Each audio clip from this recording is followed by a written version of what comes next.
feel like I'm still going to have a fair bit of content to give you guys during the off season. My name's Max, I'm the host over here at the Black Jersey, and a massive thank you to my patrons as I say to begin every single video.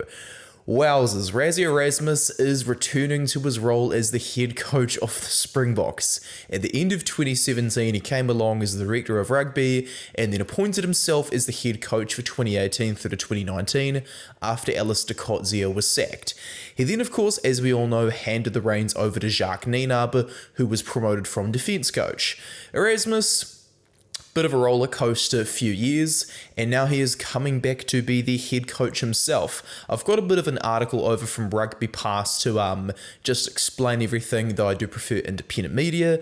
It's a bit interesting as well. It seems like Siya Khaleesi's not going to retire after all, and since tomorrow's video was supposed to be about where the Springboks go from here, I guess you guys are just going to get it all early, and I will go through what the Springboks are going to do for the future with Rassie Erasmus returning to the role as the head coach. Just make sure as well, guys, though, to subscribe and like this video if you enjoyed it after you comment your thoughts down below as well. So the headline is, Rassie Erasmus becomes head coach of South Africa.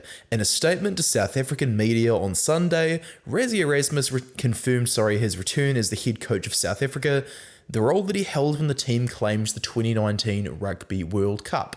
So yes, while the Webb Ellis Cup is getting paraded all around the Republic of South Africa, us here in New Zealand are in mourning that we didn't quite get the win, and goodness me, even better news for the Bok fans.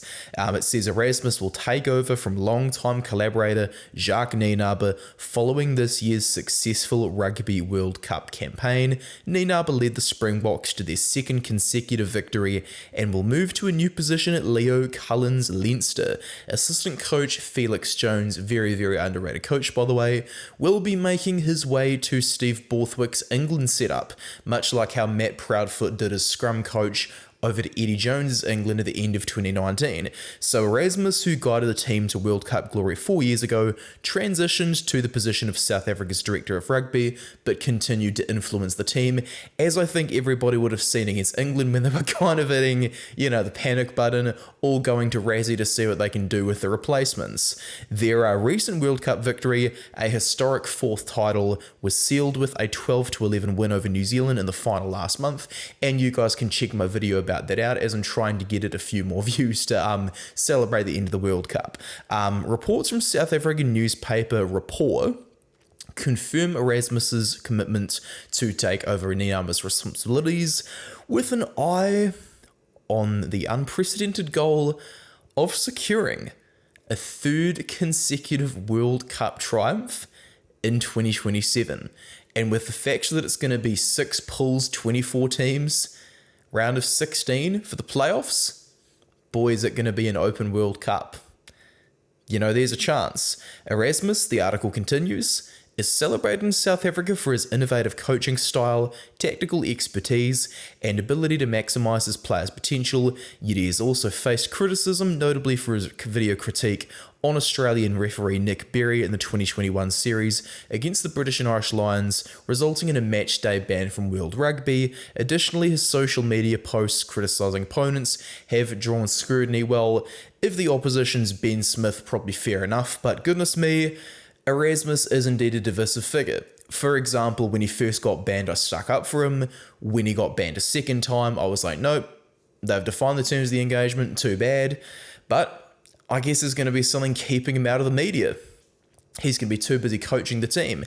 And with Siya Khaleesi's potential retirement, I just want to show you guys the potential reports and stuff there, very conflicting. When he first signed for Racing 92 over in France, there were reports saying, if he played in the 2023 Rugby World Cup, if he recovered from injury, they weren't going to be too keen to release him. But then the South African.com says Siya Khaleesi sets sight on 2027, rubbish his retirement talk. Had a bit of a read of that, which was very interesting.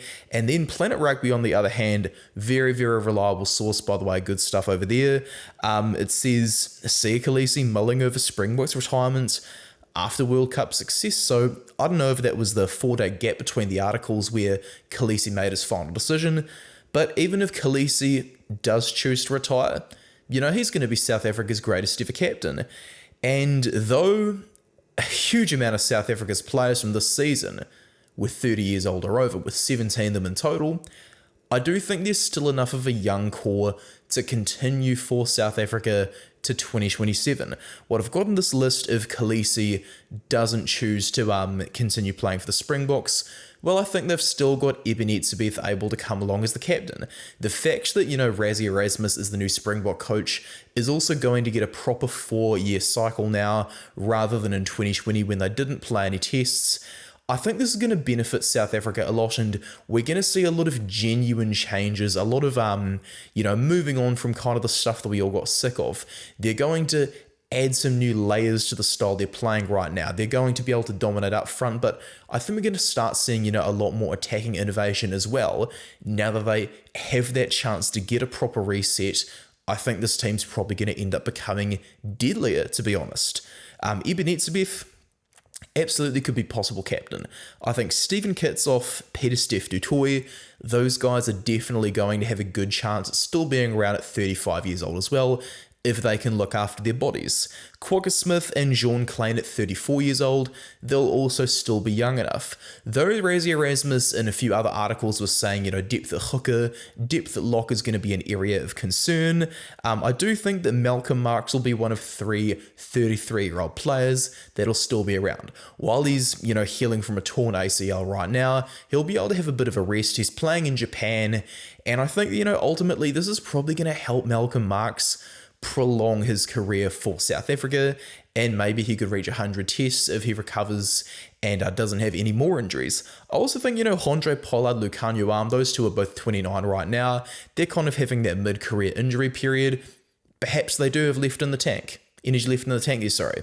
Perhaps they do.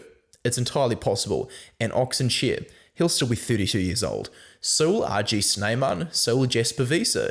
Jasper Wiese's brother called Corbus also plays lock and flanker, so could definitely come into the mix as well. Get the Wiese brothers involved. Currently, Arendse, 31's a bit old for a winger, but the style of player that Arendse is, a guy who is very comfortable under the high ball, a bit of a stepper, a bit more of an agile player, quite skinny naturally, but obviously put muscle on to be a professional athlete. He's the kind of winger who can probably do a Makazole Mpimpi, do a Cheslin Colby, and make it to a second Rugby World Cup, if he of course avoids injury. Manie Libbok, he's not going to reach 100 tests, but there's still potential for him to continue giving back to the green and gold jersey, for example. Manie Libbok looks like a guy who could definitely continue improving. So there's a chance for him to still be there at 30 years old. Damian Willems, Jaden Hendricks, and Kane Moody as well. They are all absolutely no question going to be in the green and gold jersey if they are injury free for 2027. I mean, Damian Willems is getting very, very good. He's very experienced for a young player at 25. Imagine how good he is going to get there, when he is 29 years old. Kane Moody with the inevitable shift to 13 coming along. Oh, that is going to be good. Andre Esterhuizen and Jesse Creel, Damien Dialendi. I don't know if they're going to have enough left in the tank. Dialendi is definitely looking like he peaked around 2021, 2022, but they'll still have enough time to get a few more tests for the Springboks. But however Moody gets paired with in 2027, it's going to be a pretty exciting watch, man. My big question, though, is when the heck is Johan Ackermann going to coach the Springboks, man? I've been wanting to see him as the Springboks coach for a while, but you know what? If South Africa can move on from kind of getting complaints from people that were hating on them, they can kind of move on from boring me with a bit too much kicking, that would be great. Because for a long time, I've wanted to see what can Rassie Erasmus do with the natural talent in the squad. And I think that, instead of just closing a chapter, we're actually going to be able to get an answer to that question. And, if they make it from 3 back-to-back 3 times, let's see if they can do that. Let's challenge them. True champions are always up for a challenge, so you never know what can happen. And imagine if the Springboks face the All Blacks again in the final, because that would be some sweet redemption, man. That would be very, very good. What do you guys think of Rassie Erasmus re-signing as the Springbok coach, though?